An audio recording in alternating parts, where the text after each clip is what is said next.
Good.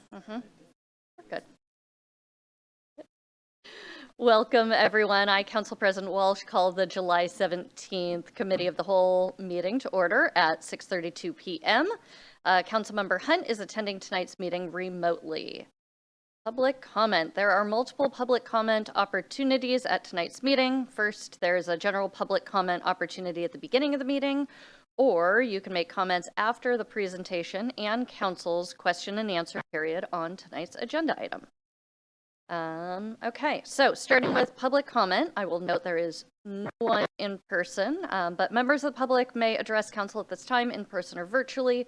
Those who signed up in advance to make comments will be called on first. If you're joining us virtually and would like to make comments, please raise your virtual hand. If you're on the phone, press *3. If you've joined by computer or smartphone, look for the hand icon, or you can send the host a chat message. You're in the room and did not sign up, I'll ask for other speakers before closing this portion of the meeting. And clerk, has anyone signed up to speak or indicated a desire to speak? No, we don't have any members of the public here in person nor virtually. Okay. As a reminder, we'll always take written comments at any time. You can email citycouncil@issaquah.gov. Okay, so moving on to our next and only agenda item, we have ID 1474, Transportation Benefit District Funding Options, presented by Andrea Snyder, Deputy City Administrator, and Robert Hammoud, Chief Financial Officer. Take it away.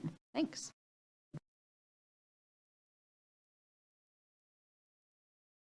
Thank you, Council President. This is Andrea Snyder. Let me pull up the presentation. And as you said, I also have our CFO, Robert Hammoud, with me. And we also have Susie Munsell, Budget Manager, here to answer any questions you may have. So tonight is a continuation of a conversation that we've started on the Transportation Benefit District Sales Tax, or TBD sales tax, if you hear that acronym.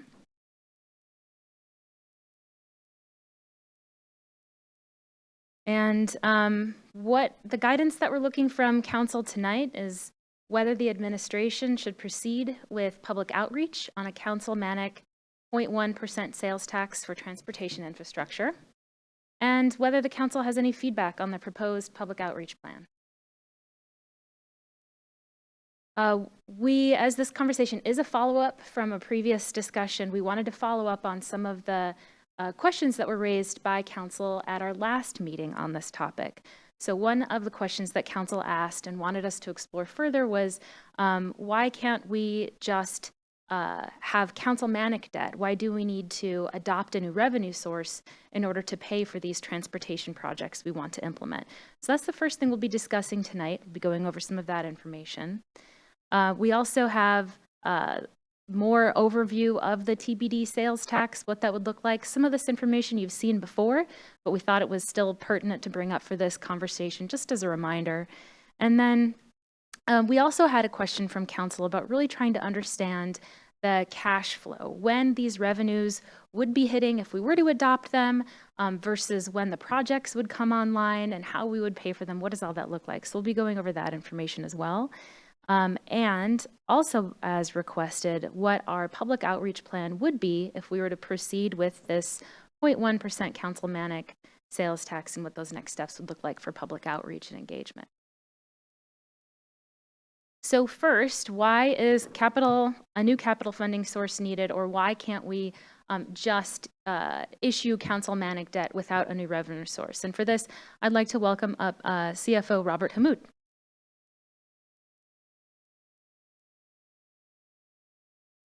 Thank you, Andrea.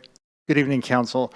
We have showed this chart in the past. It's in the budget document, and we've also showed this at previous budget updates as well as council retreats. And so again, it's revenues and expenditures over the year with the beginning fund balance and ending fund balances. As we've discussed before, without new revenue streams, you can see that our undesignated fund balance decreases each year. And at this point, again, everything being constant, there's some inflation factors, but all services being constant in this, you see that the fund balance actually is showing in the negatives in 2027, with lack of any other revenues or change in revenue streams or sources. So we just wanted to show this chart as far as what would the constant, this is the status quo right now. This is everything right now that we're assuming in the budget. We'll have updates later in the year on the mid-year budget update that we're going to present in August, but based on the numbers that were presented in the budget document that we prepared last year, this is our forecast. And again, you can see at the end of 27, we're anticipating the fund balance to be negative if everything is held constant. Any questions on this chart at all? And so the next slide shows the fund balance with the 0.1% TBD sales tax being enacted in 2024.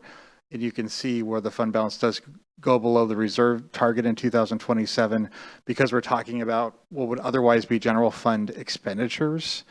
That generation of that TBD sales tax starting out at about 2.2 million, the first full year of it, would at least prevent the fund balance from going into the negative as far as funding for the capital projects and transportation. I've got a question for you here. I'm not seeing between the two charts revenues going up. Is it 66 point? In 2025, I'm seeing on the first chart 66.1 million in revenue. Yeah, it's on the expenditure side. So again, we're offsetting the revenues with the expenditures so that we change the expenditure side on each sheet. Why wouldn't we change the revenue side since it's a sales tax revenue? And then to go along with that, would a TBD fund be considered a designated fund or an undesignated fund balance? Hi, Susie Monsell, budget manager here. So the two tables, the difference is if we were to collect the TBD sales tax revenue, we would likely collect it in another fund. So the difference is with a new revenue source, this table is exactly as it's shown in the adopted budget book. So with no changes, revenue expenditures. But the table before, sorry, I'm just going to go back one slide. This one shows if the general fund had to absorb those expenditures, what that would look like on the expenditure side. So the revenue, if we were to do a TBD sales tax, we likely wouldn't collect it into the general fund. We'd likely do it into a capital fund, as that's where the expenditures would be. That answer your question? Yes, but now, okay. So if the revenue is going into another fund, then doing that division of percentage of expenditures to undesignated fund balance really just adjusts. Yeah. So if we were to do a new revenue, everything would stay in the general fund as the budget's adopted. So it wouldn't impact revenue or expenditures in the general fund. Okay, great. Thanks. Other questions, Councilmember Martz? So I'm a little confused. The first chart presumes a certain amount of expenditure on transportation capital projects. No. Does it say where there? It's Yes, so if we were to not do a new revenue source, like if we weren't to do a TBD sales tax or another capital funding source, we would need to have it come out of the general fund, which would come out to about 2.5 million a year, or 2.2 million, or similar to what the TBD sales tax would bring in. So that would come out of the expenditure side, would then be transferred to the capital fund where the expenditures would happen. is there a schedule of transportation funding? There's a schedule of transportation funding implied here, just not shown, right? Yeah, so it would be the same projects as the proposed sales tax would fund, which we have the cash flow of that later. The only difference would be whether it would come out of general fund balance or if it would come out of the 0.1% sales tax. Okay, but if you did Councilmatic bond authority, you would bond a bunch of projects, and then you'd only be paying the service charge on the bond. So you wouldn't you would have a different schedule, and none of that is visible here. It's really hard for me to see what's going on, because you would have a smaller expenditure per year because you'd push a bunch of those expenditures out. Yeah, so what we're proposing, we have a slide a little bit later, but what we're proposing is the Northwest Sammamish Road non-motorized improvements would need to be bonded in either scenario. And the ITS projects would be cash funded. So whether that was general fund balance or that was the sales tax.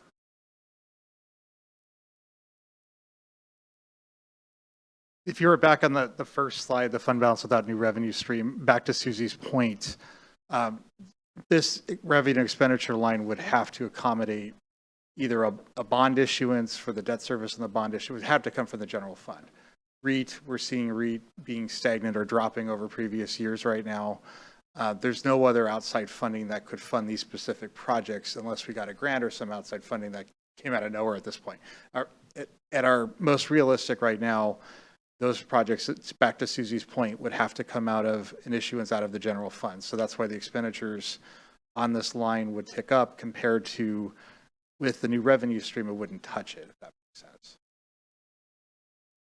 So the difference between funding the 0.5% sales tax and not looks here to be about $8.5 million. Is that right? In 2027, you've got undesignated fund balance positive $5 million with the new revenue stream, and it was what, underwater $3.5 million? And the other one, yeah, 3.8 million. Okay, so you've got about $8.5–9 million worth of difference. Isn't that? I'm just worried that the benefit. I would like to afterwards. I'm not going to take it right now, but I would like to see what the actual streams are in terms of what it would cost us to just service bonding all this versus paying for it. You know, I suspect this doesn't correctly include the benefit that you get from pushing out the paying for the bond, pushing a bunch of that money into the future, which is a cost a future council would have to live with. I'm just suspecting this doesn't show that, and because you don't have the numbers listed there, it's hard for me to see it, but I'm happy to, if you can send me a spreadsheet later that shows how those parts work, I'll be happy. Thank you. Thank you. Any more questions? Nope. Thank you. So the next slide is the TBD sales tax overview. So councilmatic sales tax timing, per the state statute and the Department of Revenue guidelines, there are 3 implementation dates the city can pursue throughout the year for councilmatic sales tax. January 1st, 2024, the deadline for council action is approximately 75 days before implementation. That would be by October 17th, 2023. April 1st, 2024 would be January 16th for council action, or July 1st would be April 17th of 2024. So this is actually approval and then notification to the Department of Revenue.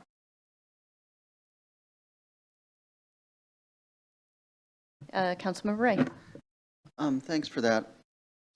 If we take action, is there a public recourse or is it final? I mean, is there some sort of a petitioning or anything that the public could do to undo what if we did that?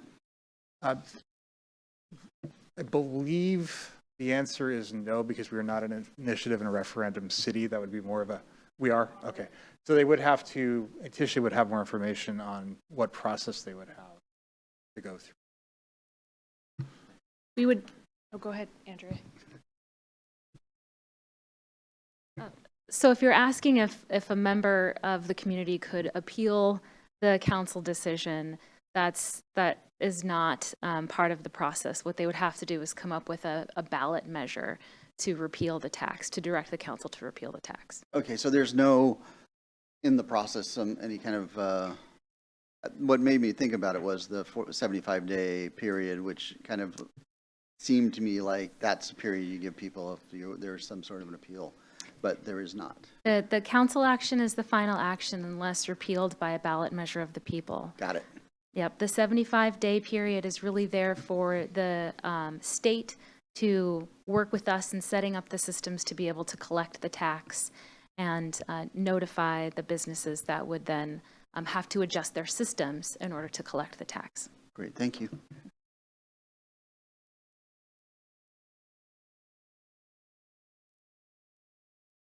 In the next slide, we have presented at previous meetings, just the highlights of the transportation benefit sales tax. The transportation benefit district has already been established, but again, without the funding mechanism.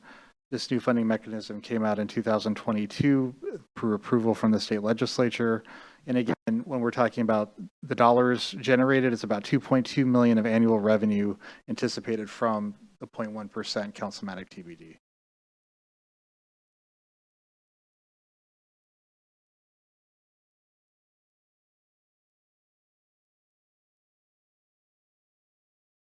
And the impact to residents, I know we've gone over the slide a couple times. Again, the average annual household impact would be less than $100 a year. Based on spending habits, for a $40,000 car purchase, the price would increase $40. For a $500 TV, it'd be about 50 cents. And again, this would not affect most grocery items.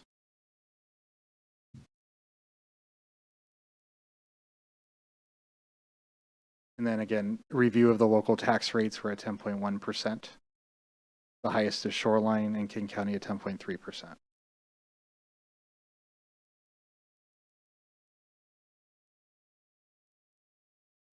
And I'll hand it back to Andrea. Thank you, Robert. So we did bring the idea of a councilmatic sales tax to the Mobility and Infrastructure Committee.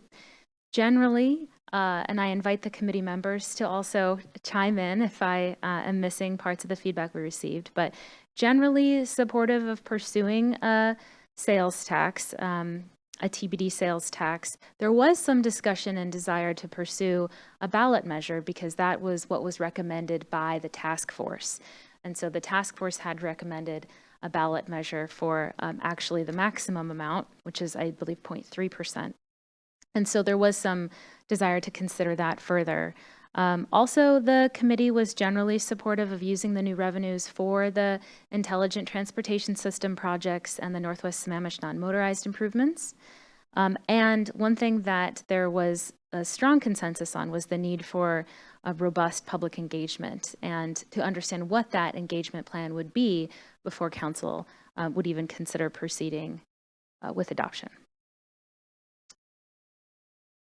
So this, I think, is where we go into some of what Councilmember Martz, you were requesting, and more information on the detail of when the revenues, we would receive those revenues, how we would fund these projects, and the timing of these projects. So first, just a reminder, we have been talking about Northwest Sammamish non-motorized improvement project, also known as Pinch Point, and the Intelligent Transportation System plan implementation.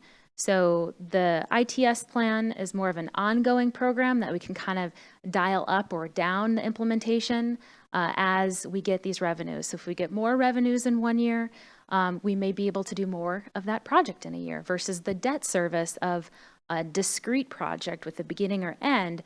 That's pretty fixed. Once you get the bond, the debt service is fairly fixed. And so this allows us some flexibility as we would consider a discrete project paired with something that's ongoing that we can kind of dial up or down what our implementation may be that year due to anticipated revenues. Of course, TBD sales tax must go towards transportation projects. We cannot use this revenue on any municipal purpose. It has to be for transportation projects. And so that means that these revenues could also perhaps fund in the future. Maybe it's the Squaw Mountain multimodal improvements or pavement management or other priorities that we may have. That also may change as we look at these two projects we're suggesting use for the funds if we get grant funding. So we're early in the stage for both of these projects, Northwest Sammamish non-motorized and ITS, that it's a little too early to be able to anticipate what grant funds we may receive. So if we are successful getting grant funds, we may have TBD revenues to expend on these other transportation priorities that council and the community have. So here is a cash flow summary that I hope gets to some of your questions, Councilmember Martz. And what this slide shows is the timing of the projects as anticipated within the CIP that you just adopted, the debt service for those projects, or how we would pay for those projects, and the revenue, and when the revenues would hit. So you can see this chart would anticipate us implementing the tax, collecting the tax in 2024. We anticipate those revenues for the year of 2024 to be 2.2 million. We would be using some of those revenues to help pay for ITS implementation and maintenance. And then as we show in the CIP, we don't anticipate work on Pinch Point as it's depicted here, because Northwest Sammamish non-motorized is a little long to put in a table. But we don't anticipate work on that happening because of the WashDOT culvert projects have pushed that project time to 2028. I see there's a question. Yes, the incredulous look on my face, seeing 10 years worth of Pinch Point.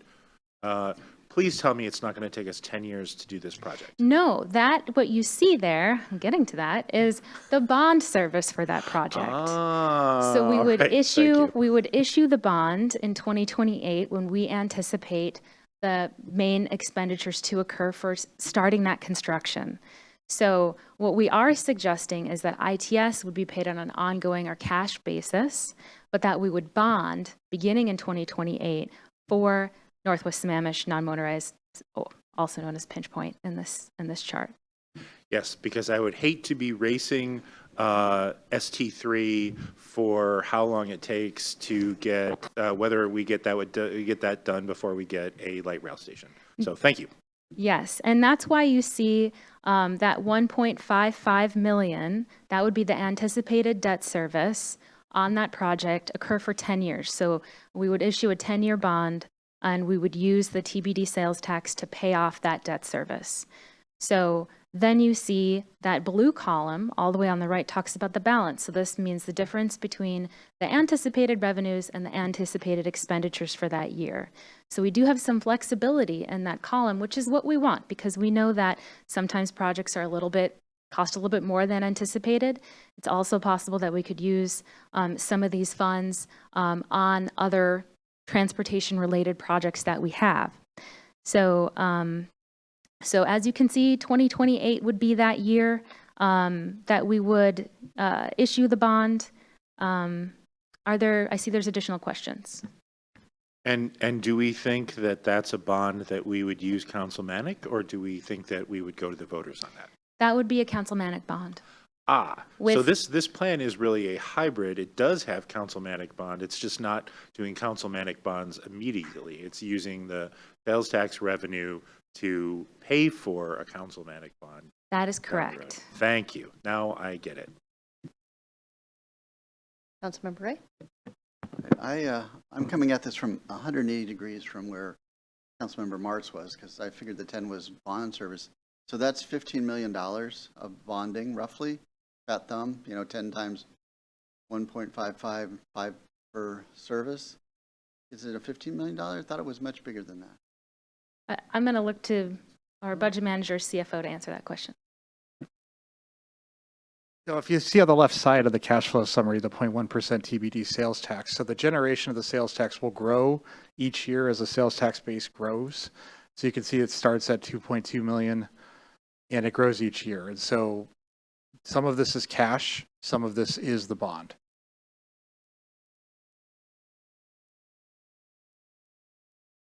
Susie would like to add. I believe, I don't have the CIP in front of me at the moment, but I think the total cost of Pinch Point is estimated to be around 14 million. So this would include the interest and the issuance costs of the bond as well. Okay, I was just looking at the CIP, and I'm frantically looking to find the project, but it just seemed to me there was more than TRO28, if you need it. what is it? TRO28. Been on the list for a while. There's 7 of them. Not on me. It's on the website. It's 16. Wish I had the page number. Close enough.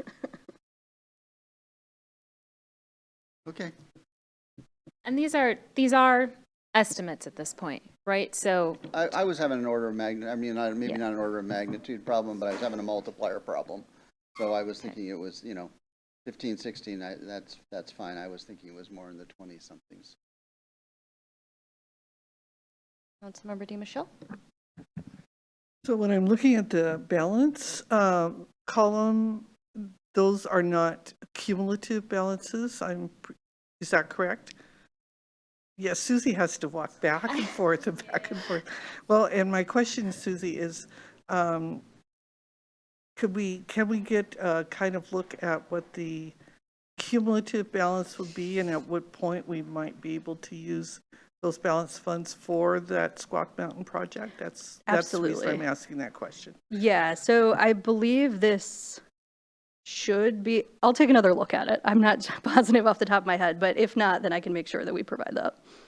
Yeah, I think that this is a cumulative. So I think it is. So the balance of the blue column, it would be the year-end balance. So we're spending some fund balance in some years. So if you look at fiscal 28, we're taking in 2.48 million, spending 660,000 on ITS, spending 1.55 million on pinch point, and then the balance after that is 270,000.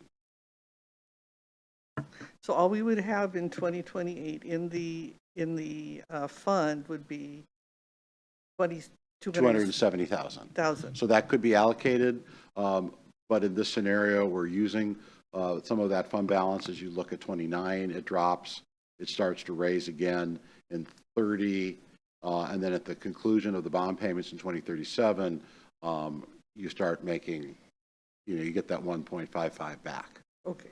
So, clearly the revenue from a sales tax is limited revenue. It does not fund all of our transportation needs. What we've tried to do is really focus on the council's two main priorities, and that's the ITS and the pinch point. So other projects will require other funding sources as we move forward. Thank you. I've got a question as well. What's the cost of the ITS? And there isn't really a single project for that, but if you're adding all of that up, it's over $10 million. So I'm trying to understand what's the project cost and what requires continual payments of $500,000 every year. Thank you for the question. The ITS plan has not yet been adopted. So this is us trying to put forward our best guess towards those projects. So we don't have that total dollar value of implementation for the ITS plan, but it is also an ongoing plan that just requires continual maintenance of these systems that manage our traffic. And so, what this table attempts to show is how we could use those funds to begin implementation of the plan. The projects within the plan include anything from installing conduit and fiber optics to installing new detection systems, new signal cabinetry, and all of these things are very scalable. So we can vary the project and how much of that project we would fund, how many signal cabinets we would install in a year, how many pieces of detection equipment, for example, how many miles of conduit, by the available funds as we anticipate receiving those sales tax revenues. So I assume that also means that our experience of improvement will be quite gradual as well. It isn't like building a project and all of a sudden there's a new road open. Not necessarily. I mean, I think what we're trying to do, first of all, is guarantee that there's a funding stream, because absent this, ITS fights for funds with other capital projects. So we want to try to assure that. There are lots of moving parts here. I mean, the issues with the IT infrastructure are serious and important. So we're going to leverage this money the best we can. That's not to say there won't be other funding sources that we'll be able to use, but this is what we believe makes sense as a dedicated funding source coming from sales. Okay, Councilmember Mertz. I would sure like to see more. This ITS implementation and maintenance is not what I was envisioning.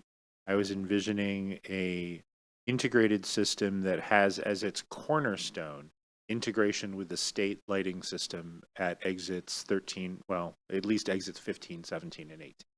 And to me, it's not incremental change to integrate to that system. The worst traffic locations in our city, we would be connected to that system and plan our light system accordingly. So to me, this cries out for a more structured, programmatic description rather than we'll do what we can with the monies that we get and make I shouldn't say little incremental improvements, but there's some big discrete steps associated with an ITS improvement, and I've been waiting for this for 15 years, and I really it won't matter to me until we integrate with that state system, honestly. And a secondary question would be, would love to know if we go spend $10 million on a system like this, what it's going to do for traffic. Thanks.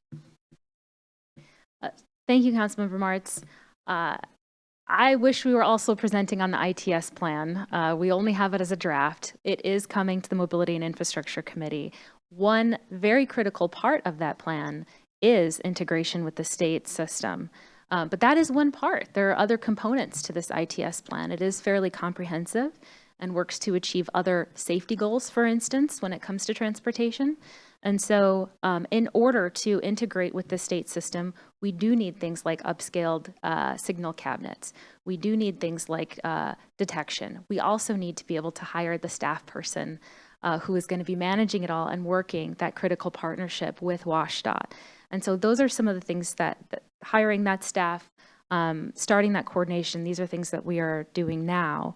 And we are going to, and so, you know, some of these components that I discussed are important for that connection with WashDOT, but certainly there's a lot more within that plan that we can also achieve.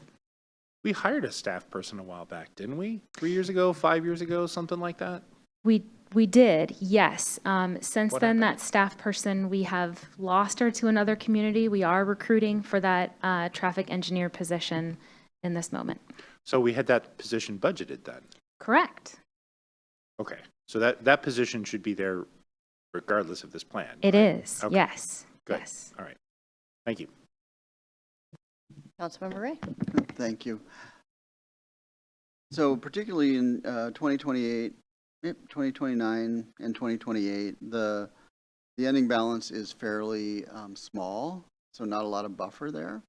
So would the plan be that if we ran short of revenue from the TBD, or we ran long on the expense, because 16 million divided by 10 is still more than 1.55, then the difference comes out of general fund? Is that the contingency? Well, this would be a budgeting activity. So once we issue the bond, we incur that debt service. We're then going to prioritize paying off that debt service. With having ITS as the other project that would be funded by these revenues, we could decide as we take a look at where our revenues are. Again, these are estimates of what we could anticipate over the next until 2038. And so being able to forecast our revenues, see what it's looking like in that moment. 2028 is a few years from now. And so we would have that ability through the budgeting process to say, okay, we think we can fund more of the ITS projects, we can fund less of the ITS projects, or we can take more money out of the general fund, as you point out, to be able to pay for these things. So that's more of a budgeting exercise as we get closer to seeing to that date. This is, again, just estimates and projections of what we think we can expect and how it would work. The general fund is currently paying for much of this. I would imagine REACH has paid for some of the hardware time. That's correct. But all the staffing is currently a general fund expense. So we're hoping to continue that investment, but this will increase the investment. When you see the plan, we don't have the funds to implement the plan. So this will help the cause of doing that.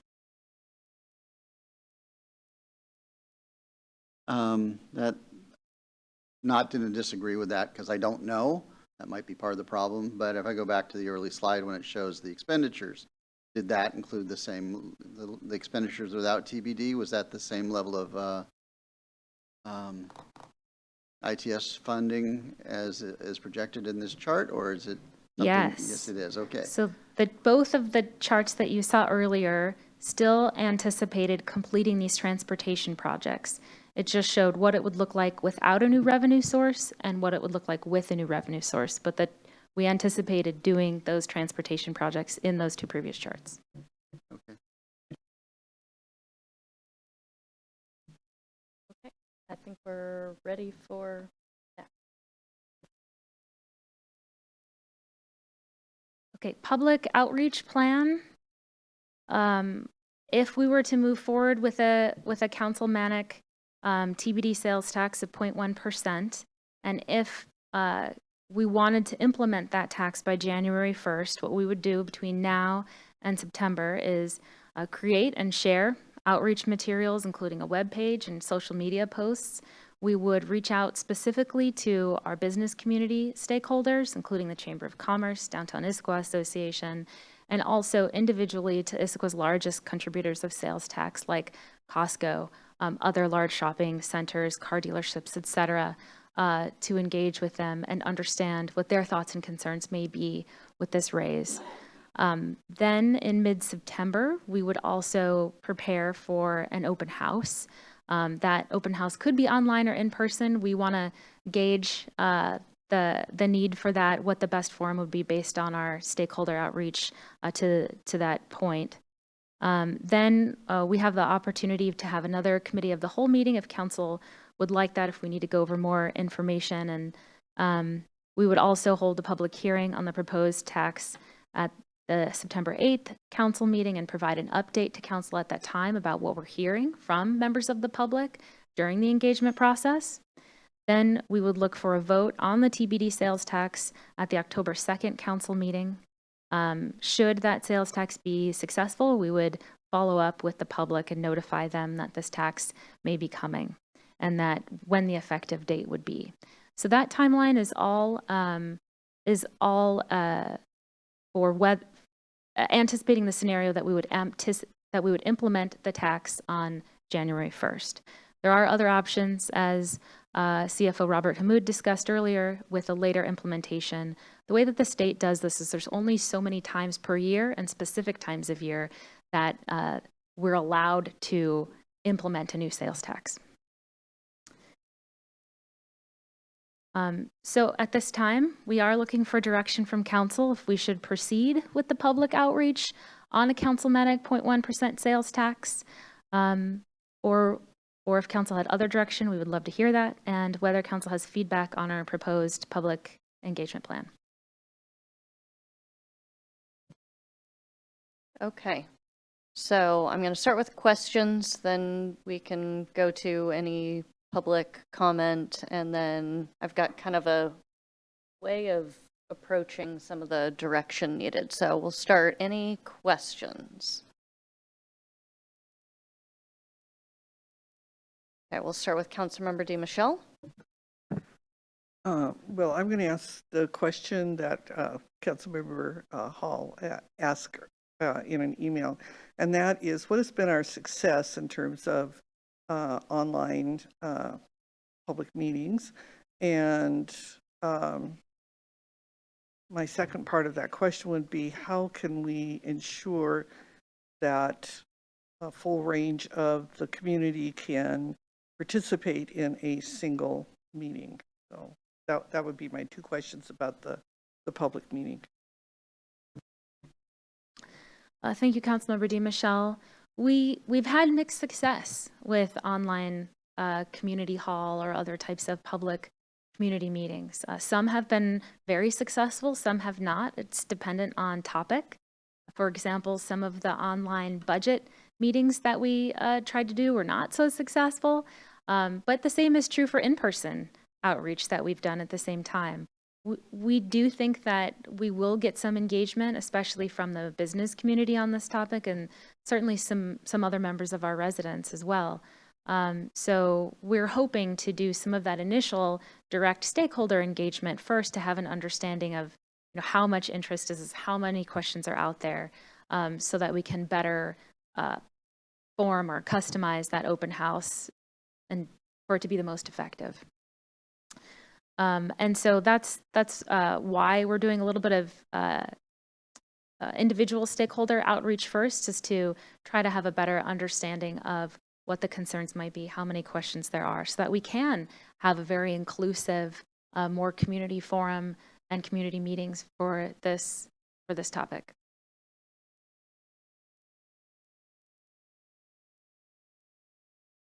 Councilmember Joe? Thank you. Could we go back to the screen that had the cash flow summary just for a moment?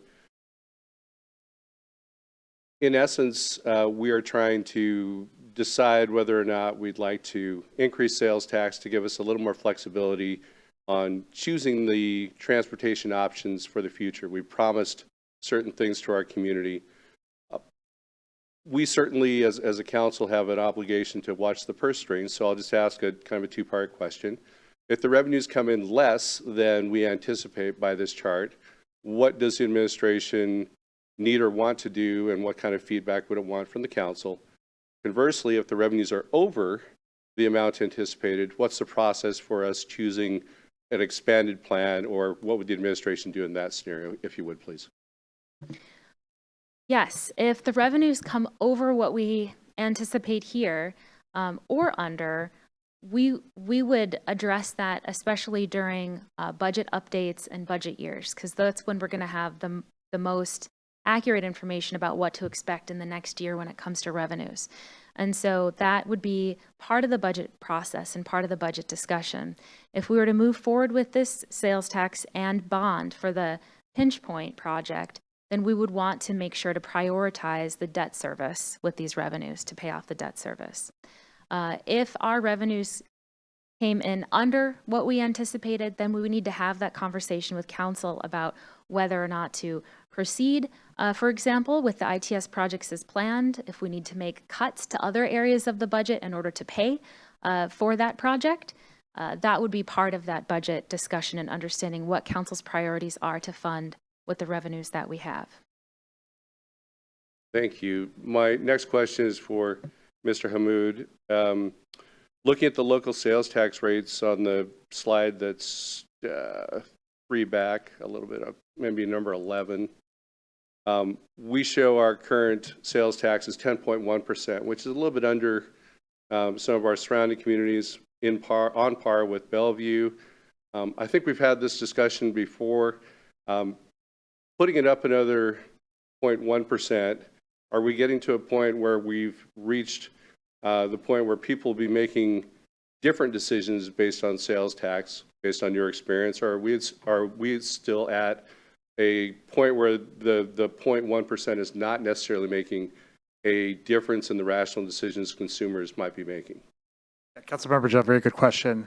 I know it's something we presented on before, but back to the slide that had kind of the references of what you would pay.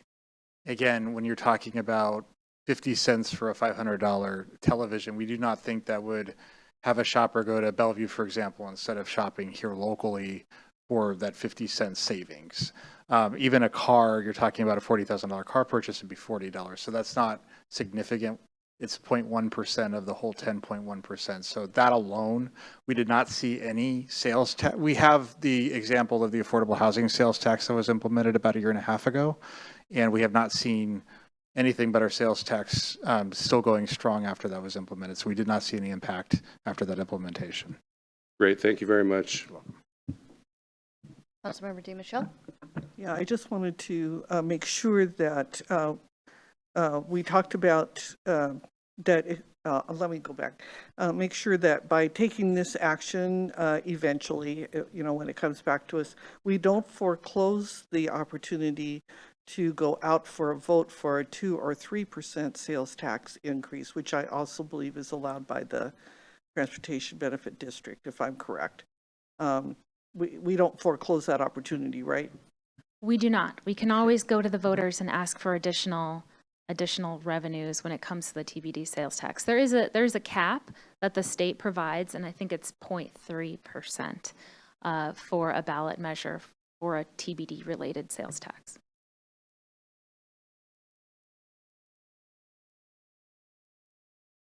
Okay, I think we're at a point where we are done with questions. Just looking up at Councilmember Hunt, not seeing anything there. Okay, so we have another public comment opportunity before we get a chance to kind of opine and go through our conversation. So, do we have anyone who is indicating a desire to speak? We have And no nobody members of the online? public virtually. Okay, then I'm not even going to go through how they would raise their hand because there's nobody there to raise their hand. Fantastic. Okay, so the way that I was kind of approaching this conversation, we had kind of in previous sessions asked about some alternatives. And so things like councilmanic debt was one alternative. It gets a little bit wishy-washy here by the fact that the presented option includes both councilmanic debt with no new revenue and a new TBD revenue that pays for both that debt and the other. So I guess I would ask as a first question, does anyone kind of feel like we only need to do a councilmanic debt with no new revenue source, which would limit all of the available projects that are presented? Councilmember Ray. I have an opinion on that, and that is, I really would like to hear from the public before I give you a real opinion on that. And so the outreach was really important to me when this came to committee because I wanted to know what the public thought about us doing this. So I can see a scenario where we say it's really important that we work on non-motorized transportation for St. Memphis Road and we work on ITS. I think those are the two biggest capital projects we've got. But if the public says, well, we really think you can find that in your existing budget, then I think we should go find it in our existing budget. So I think these are projects we have to do. I mean, we've committed to both of them. But you know, I don't think doing them makes it necessarily says we have to do the sales tax. I'm not want to commit to that until I hear some feedback. So I'm very interested in the second question, which is the outreach plan. So Andrea, can you talk a little bit about if we went with just a councilmanic debt with no new revenue source, what kind of cuts we would need to make to existing expenditures to cover the expenditures for these projects? I'm not sure that was Councilmember Ray's comment. So did you want to follow up with that, or that's a different question? Well, we're going to talk about the outreach part later. That's technically my fourth question on kind of how I was thinking about the conversation. Well, we have no funds to pay for councilmanic debt. And So the council would ultimately have to decide how much. So let's say we put the pinch point, the cash. So if that is $15 million, then we would have to come up with debt service for $15 million over 10 years, which would be $1.5 million. So that would be a reduction of existing services by $1.5 million. So that's roughly 10 positions citywide, 12 positions citywide, depending on the benefits. And the administration does not believe we're in the position at this point to reduce services in order to cover that debt service. Was exactly the picture I was trying to understand as we go through all this. Councilmember Martz. I'm not yet convinced that we need to do the sales tax. I'm generally opposed to making more regressive taxes. Part of my skepticism is, and I know you guys all probably grow tired of my playing the 14-year card, but 14 years I've heard about how our general fund balance is spiraling down, and every single year we have gigantic ending fund balances. And it never even reaches our criteria, our financial criteria, much less reaching a problem. So I have a hard time seeing doom and gloom scenarios when 14 years tells me that we don't have this problem, including many of those years when we had a sizable councilmatic bond service associated with it, right? We've never had less councilmatic bond than we have today in the 14 years that I've been involved, and we've never had a problem getting ending fund balance, which isn't to say we couldn't drive our ending fund balance into the ground, but I just don't see evidence of it in the 14 years that I've been on council. So because I just hate regressive taxes, I just have a really, really hard time piling more regressive taxes on top of people, as opposed to using some of our other funding mechanisms that drive the general fund that aren't as regressive. So that's where I'm at today. Thanks.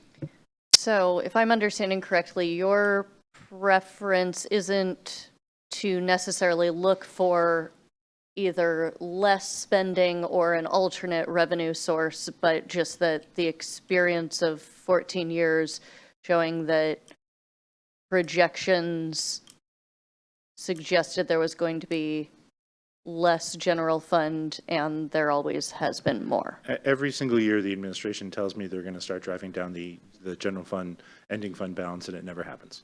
Thanks. I'm not sure if there is anything the administration would want to, yeah.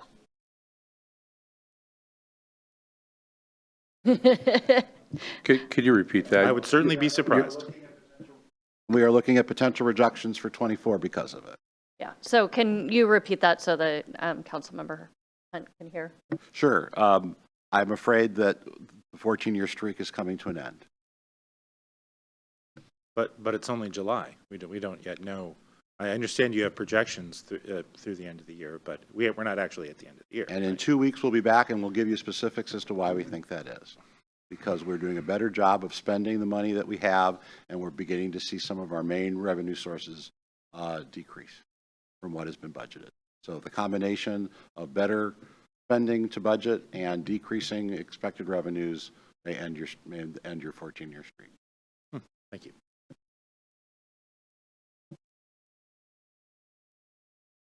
Okay, so I'm hearing, yeah, so the question was, are there any alternatives that we would want to consider, like councilmanic debt without a new revenue source? So what I'm hearing from Councilmember Ray is, hey, we really need to hear from the community, so really cares about that portion. And from Councilmember Martz of, I really, really, really dislike regressive taxes and think we, based on previous experience, we might be able to find revenue to pay for debt.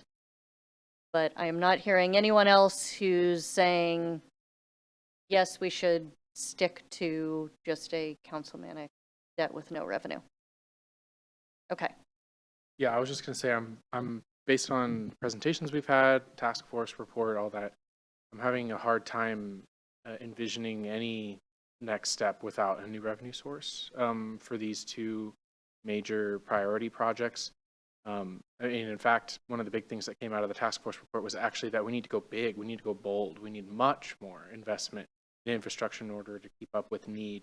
This gets us a very small targeted amount to reach some of our goals while we continue to think about kind of that bigger response to infrastructure need in town.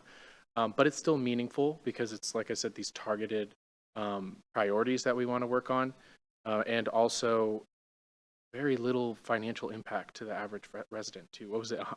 Average $100, maybe $40 more for a $40,000 car, 50 cents more for $500 TV. So for me, at least, the next step would be going to the community saying, here's our why. We think, we've got a huge infrastructure need. We think this targeted sales tax, which will have minimal impact on you, is our best bet in order to make right on some of these priorities that we have. Are we on the right track? What do you think? And I think that would probably be the best way to do it. Our public engagement plan, and I'm jumping a little bit, our public engagement plan has 3 types of engagement. I think it's inform, consult, and collaborate, right? And it seems like this is the perfect time for a consult option because so much work has gone into this already. I would hate for us to go in and kind of completely reinvent the wheel when we have this story that we need to tell the community. So that's where my head's at right And that takes us a little bit into if we're looking at a TBD sales tax, do we have a sense whether there is a preference between councilmanic or ballot? So this would be a new revenue source, but there are two potential options for that. There's the going to the voters for a ballot, which could be anywhere from 0.1 to 0.3, or our councilmanic authority, which would only be 0.1. Councilmember DiMichele. So this is kind of a comment on the last question. And then, so if we're going to go out to the public and get their feedback, which I think is a good idea, but I think that what we've had presented tonight with the councilmanic sales tax and a councilmanic bond needs to be really carefully explained to the public and needs to be very transparent, because what we're talking about is a sales tax that's really not going to fund all of the projects that we want. It has the mix of the councilmanic bond, and that first of all might be, if we go out and we just talk about sales tax, I think people will come back to us and say, well, wait a minute, you've got this bond in here. So let's go out and be totally transparent with the public that this is a mix of revenue in order to fund some major projects. And then the other, with the sales tax, that is a tax that I'm going to presume goes on and on and on when, and the bonds come to an end at a particular time. So is that correct? So I'm going to go back to this slide because I think this helps us demonstrate. Any councilmanic sales tax that you may wish to enact would only be good for 10 years. Oh, okay. And so that would mean if it was implemented in 2024, that tax would be, to 2034. As you can see on this chart, there would be a few more years of debt service that we would anticipate needing to figure out how to pay for the Northwest Sammamish non-motorized project. And then the bond does come to an end at some point, right? Well, yes. And so we use bonds in kind of different ways in public finance. And so what we're talking about here with a councilmanic bond, that really means issuing debt. And so what you see on this chart between 2028 and 2037 is issuing debt that would be paid for by the TBD sales tax.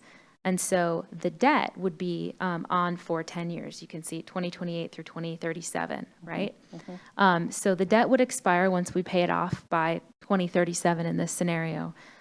We would, like I said, anticipate that either we would return to council to seek a renewal of the TBD sales tax, or we would need to come up with other ways to cover that debt service, whether it's through the general fund, whether it's through cuts made from other expenditures, etc. So back to my point, and that is, I do think we should go out to the public. I do think we should get feedback.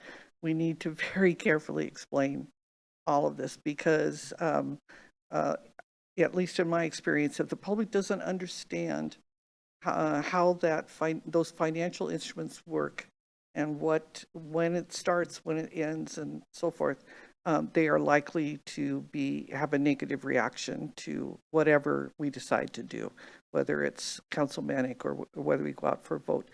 And so I think we want to be as transparent as we possibly can about how each one of those instruments works, how much it will impact them, and when can they expect that tax to go away or be renewed or whatever. So that's fine. Councilmember Ray. Thanks. I just have a follow-up question because you said something really, really interesting, which is that the sales tax only lasts for 10 years and then would have to be renewed. Is that how that would work? So we're assuming that not only are we going to approve it here, but it'll get renewed again because you got a long time cash flow here? So we're not making assumptions of future council action. But you are. Well, this chart would show that to be the case. But if council is to approve a councilmanic sales tax, that does not preempt future council action for another sales tax, right? So we would in when the sales tax would expire in 2033, then we would need to return and discuss how we would pay for the remaining debt service and other project costs. So whether that would be if a sales tax is again appropriate to consider, or if there are other ways for us to pay for that debt service. And then I have a clarifying question. When we talk about a bond, are we talking about a bond or are we talking about debt? Because there's lots of different ways we can acquire debt.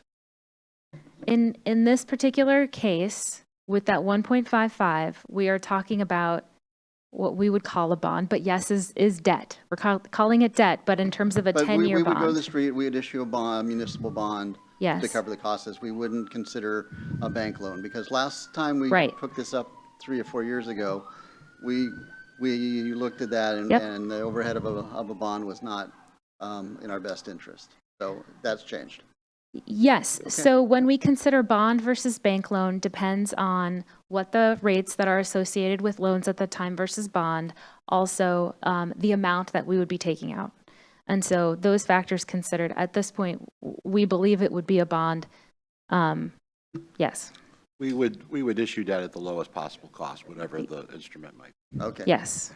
Just I think since we don't know what the instrument is, maybe using the word bond is a little something like not accurate. That's what it is. But it really, we're just talking about taking on debt at some level in some vehicle. Yes. Okay, so I think what the administration wants from us is to be able to provide the feedback on, are we ready to go to the public to ask about a TBD sales tax? Do we have any kind of direction or thought or preference between looking at a councilmanic or a ballot that would be useful for that conversation? And then the other portion of it is kind of feedback on public engagement, including that timeline. So, do we feel comfortable enough with the presentation to go to the public? Councilmember Joe. Thank you. Want to thank the administration for putting this together. One of the things that strikes me in the cash flow summary is that if we do go forward with the 0.1% TBD sales tax, we're trying it out for about 4 years first to see how it goes and whether or not the revenues come in as we think they will. And then we're making a decision after that 4-year period whether or not to go for more debt, whether it's a bond or a loan. So it's incremental. It's a rational, incremental approach to address our transportation needs.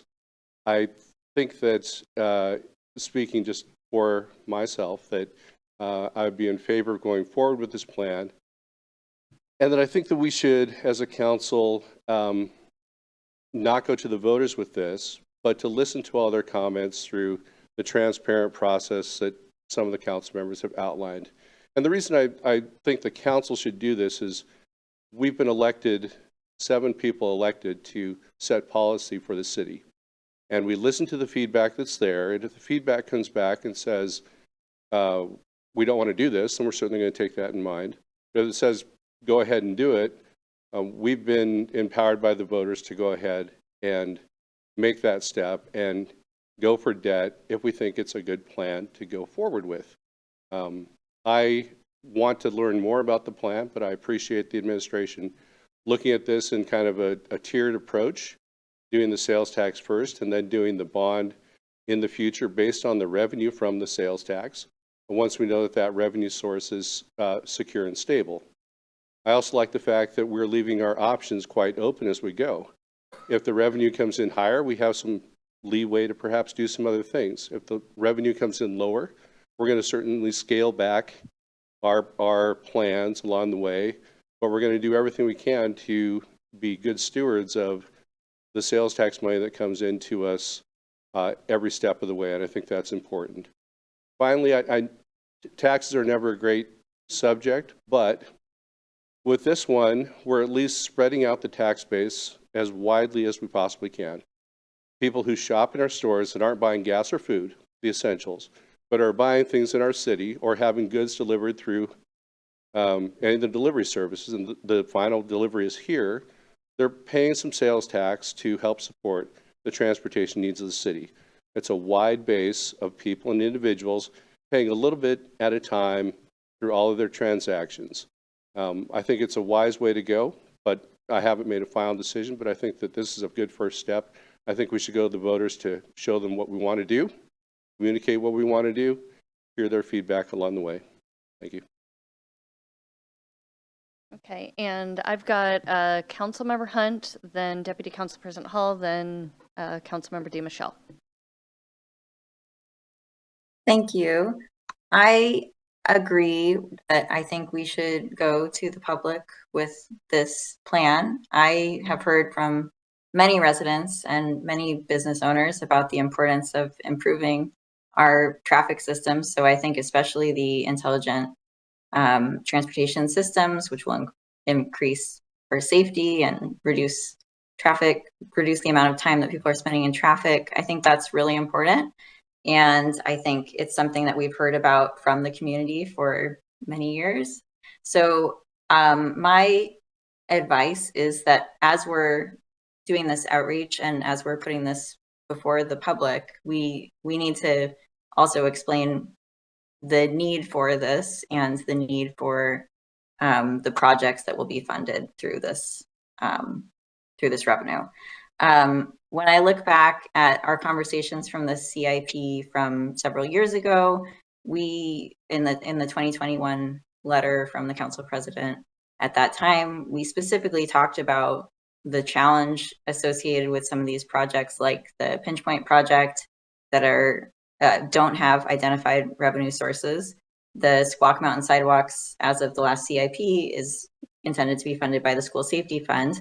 The Pinch Point project, we have had that project in our CIP, and it has been a concern for residents for many years, and it's been in many of our plans, and we've asked for a way to fund this, and I think the administration has put forward a measured plan that addresses those targeted needs that we've heard about for years, which I think we should show this plan to the public and get their feedback. But I think this has been a long time coming, and when I look back at our conversations over the last several years, we've continually identified these projects as important, and conversations with hundreds of residents have also resonated on this topic, especially the intelligent transportation system. So I think with those projects at the forefront, we should listen to the public and see what they have to say. Thank you. Deputy Council President Hall. Thanks. A few more things I wanted to add on. First and foremost, totally agree with everything said by the last couple of speakers. I think I'm convinced that a councilmanic, not Matic, right? Councilmanic vote is probably the better approach for the time being. Our community survey, our most recent community survey, identified transportation and cost of living as priorities. So I actually think that a councilmanic 0.1% is probably striking the good balance there. So I wanted to mention that. I think it also complements kind of potential future facilities ballot measure too, that we're not kind of going out for ballot fatigue with our community as well. I would love to have an opportunity. I totally agree with like I said, going out to the community, sharing our why story and collecting feedback and reviewing it as a council. Would love to have an opportunity. I can't remember if it was said there'll be an opportunity for council to kind of review the feedback before the public hearing, or would it be that public hearing? It would be on the public hearing, September 18th. We would give you an update for that feedback in advance of when we would bring this for you for consideration of a vote. We could also have another committee of the whole meeting for additional time to review that data. Okay. Yeah, and that might be that might be necessary too, depending on, because it would really only be a few months of engagement over summer months when people are away on vacation. But I would be completely in favor of pushing the timeline a little bit to start implementation, to start Q2 next year or April something. If there's not a lot of financial impacts to that, that might give us a little bit more time to make the case and really gather some feedback.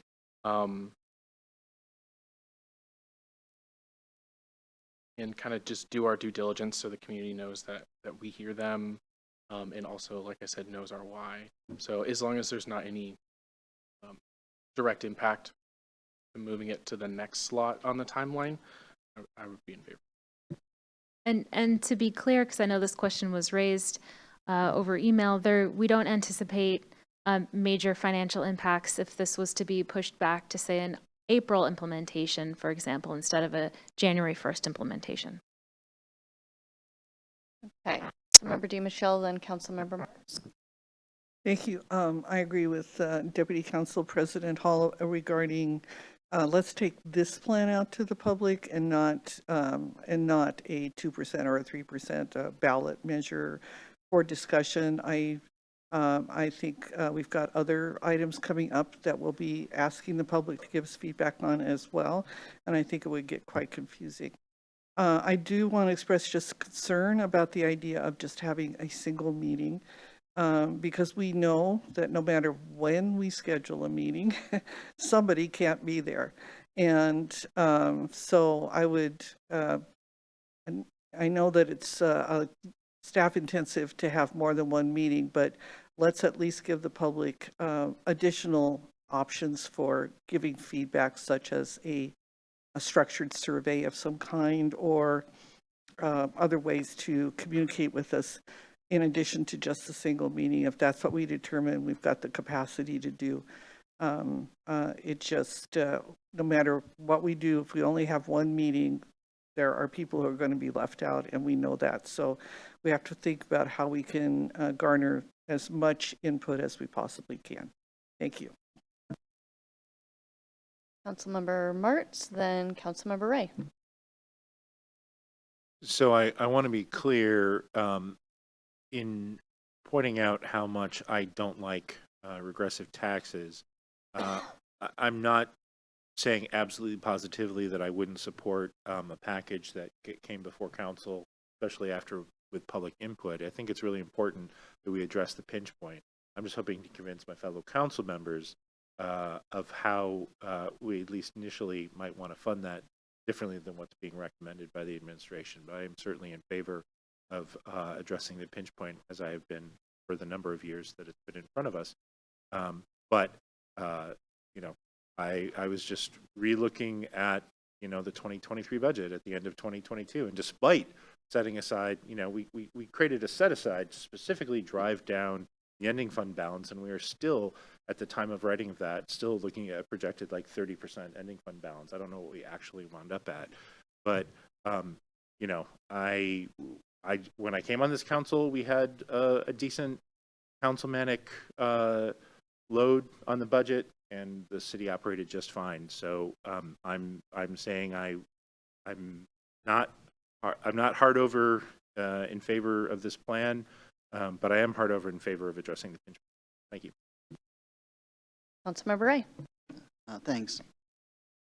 I think we're all in agreement, because we agreed on the CIP, that intelligent transportation and the non-motorized Sammamish Road are really, really important. So it's not a matter of those projects. It's really all about how do we fund them. So I can get behind a 0.1% sales tax for transportation for the TBD, but if I harken back a couple of years, I'm starting to sound like Councilmember Martz here, and I don't have quite as much time. But, you know, we were in a position where we were going to have to go and get a vote of the people to do that. So now, because of a change in state law, we don't have to do that, but I still feel a really strong obligation that we do. I think this was Deputy President Hall said, our due diligence, and that we get out and we do talk to people, and we do proactive outreach, not reactive outreach, and say, hey, we're doing this, and we're doing it because we want to do these things. And if we don't do that, then we're going to have to not do some other things. And that was the conversation I think that the city administrator was hearkening to, that if we don't do this, either don't do these things we really care about, or we have to find some other services to cut. So there's a compelling argument to make. I want us to make that compelling argument. I want us to take our time in making that compelling argument.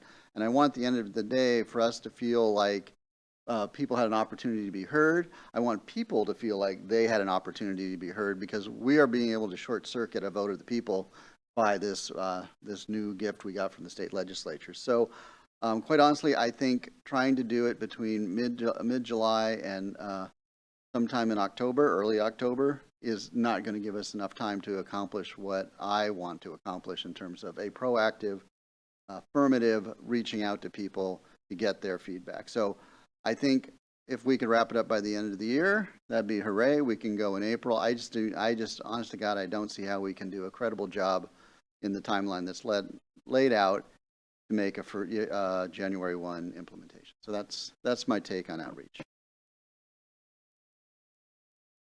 Yes, go ahead, Deputy Councilor.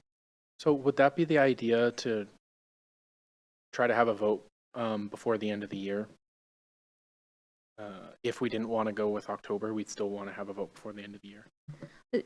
But yes, that would be our request. We can come back in September if the timeline is pushed. We can come back and update on what that public outreach plan would look like based on the feedback tonight and the timing, based on wanting to have more time for a public outreach plan. And we could fashion it for that first meeting in September with a plan that would take you with a decision point in December.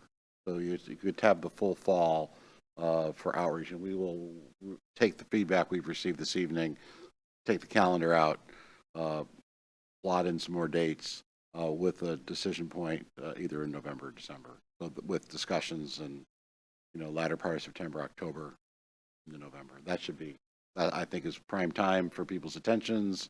Will give us an opportunity. And the other piece of this is the Intelligent Transportation System plan will have been reviewed by the council and approved. So since a lot of this is going to be funding that plan, I think it makes sense to be able to have a council adopted plan in hand to share with members of the community. So Council President, as you're continuing this discussion, certainly the administration is very comfortable with moving this. We, I think, agree with many of the comments this evening, and then would be prepared to come back to the full council as a regular business item in September with our plan of action and get formal sign-off from the council at that. Okay, well, I think my feedback echoes a lot of what I am hearing. I think my only hesitation is I sure would love to be able to do what the Capital Finance Task Force wanted us to do, which was go big. I would really love to be able to do that. I just don't think we have the projects and kind of the well thought out ability to pull together a cohesive set of projects that would warrant an item on a ballot that would be 0.3. But what I would ask is that if we're going this measure, which is potentially a 0.1% sales tax, that we still really think about what it would look like to go big and how we're going to accomplish that, because this is a small portion of our overall need. And I think it's important. We really need to prove our ability to get projects done. And so that is why I am absolutely in favor right now at this moment to do a councilmanic 0.1% TBD sales tax, because I think we need that ability to show the voters, look, this is what we can get done with a certain amount of money before we think about that going big. But I do want to have a sense of kind of what is our timeline. I would also ask, we have a lot of other potential projects and areas that need additional revenue, such as public safety and city facilities, such as, one of the things the Capital Finance Task Force talked about was a park district. And so I'd like to, again, bring out that concept for us when we're looking at this and say, okay, this helps us not get that ballot fatigue that we were talking about if we do have some potential plans to present some other stories of needs to the community. So I again think this is the right approach for those reasons. I think when we're going out to the community for feedback, I also share the concern that it's summer. Nobody wants to sit down with a government meeting about taxes in the middle of summer when they might want to be on vacation instead. And so I really do think that an early fall period is probably a great time to approach people. I think it's also really important to explain the alternatives. You know, the chart, the slide that shows, okay, what will it cost you is great. The slide that shows what will you get out of this is great. But somebody's always going to go, well, can't you just do it with the revenue you have? And so I think it would be really important to say, if we don't have additional revenue, the two options we have are don't do these projects or cut 10 to 15 employees or associated services worth $2.2 million a year. And so I think that's really important to be clear with the community. There isn't a bucket of money that we're just not touching when we're looking at this. So I think you should have a pretty clear understanding of feedback. Anything you want to summarize? Let me just repeat back so that I haven't missed anything.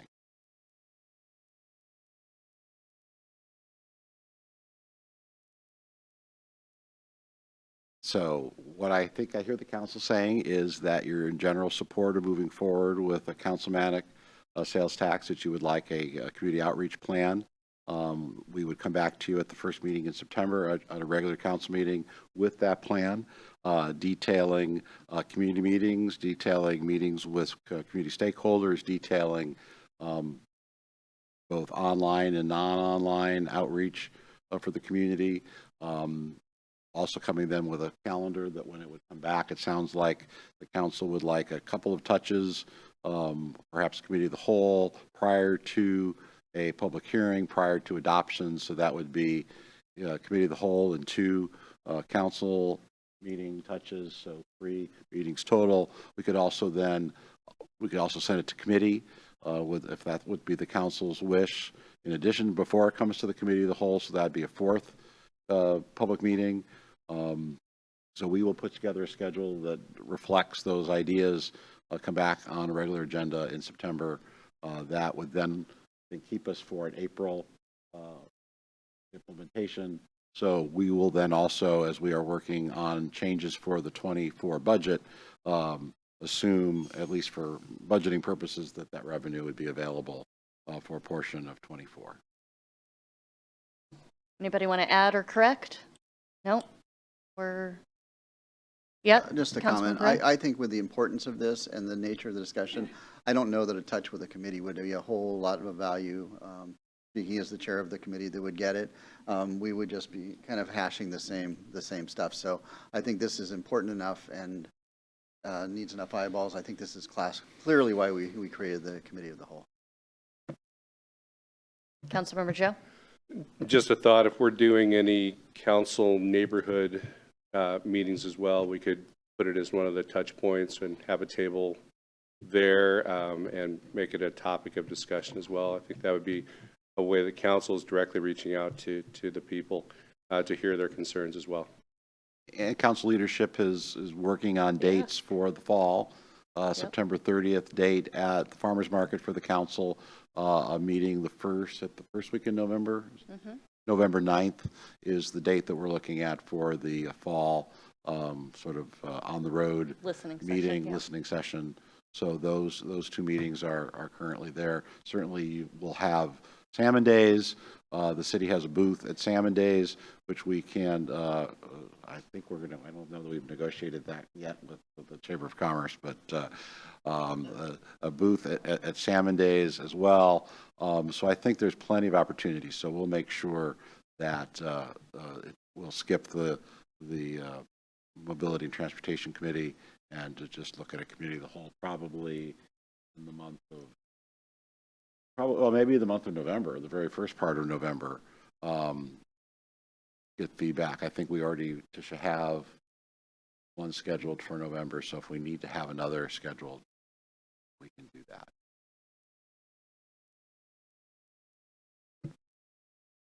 Yeah, it looks like our committee of the whole is currently scheduled for November 13th and is open and accepting agenda items. Sounds like great. Okay, so with that fantastic summary, next item of business is good of the order. Anyone have any items? Okay, fantastic. With no items, I am going to adjourn the meeting at 7:57 p.m. Thank you, everyone.